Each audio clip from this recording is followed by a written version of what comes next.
Hey sports fans, welcome to The Athletic. I'm Coach Nick, and I want to share with you my latest insights into the NBA game. So what do you say? Let's get inside Coach Nick's brain.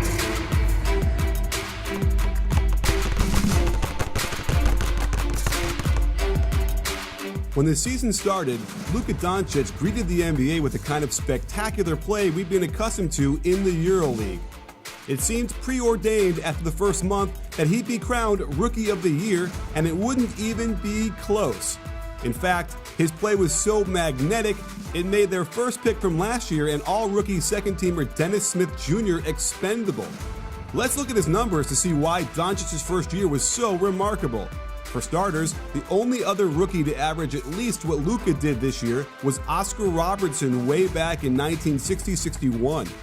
Luka led all rookies in minutes played per game and points per game, and led the Mavericks in points, assists, field goal attempts, and free throw attempts per game. Only 4 players in the NBA were in the top 30 in points, rebounds, and assists, and to be among this group at 20 years old is something special. His team has more wins than any other rookie's team in consideration, and he was third in All-Star voting behind only LeBron and Giannis. He had 8 triple-doubles in the season, good for third most ever in a rookie season behind Oscar and Ben Simmons. Doncic also provided some serious clutch highlights, the kind of shots reserved for some of the all-time best players the NBA has seen.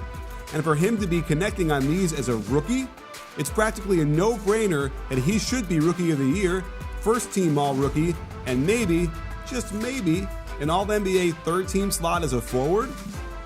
But there's another first-year player involved in this story. Remember when Luka got traded on draft day?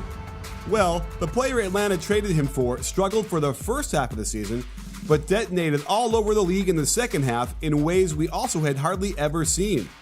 Trae Young battled all kinds of doubters until he got used to the NBA game, and when he did in the beginning of January, he put on a show.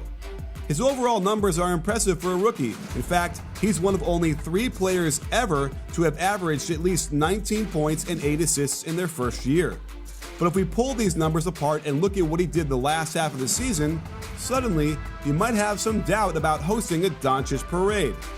It is well documented that Trae Young had a very slow start to the season.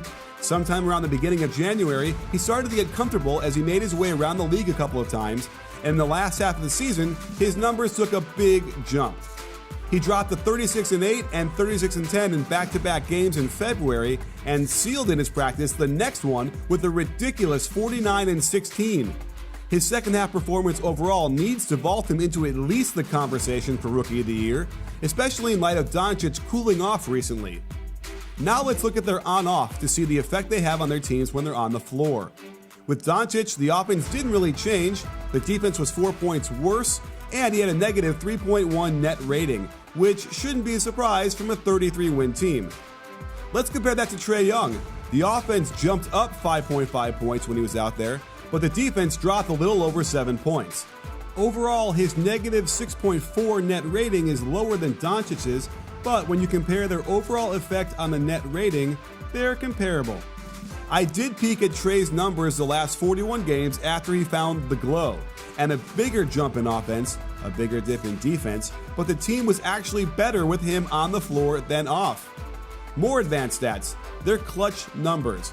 While Luka looked like a veteran, calmly sinking shots and setting up teammates in the clutch, his net rating was negative 2.7 with a 55% true shooting percentage.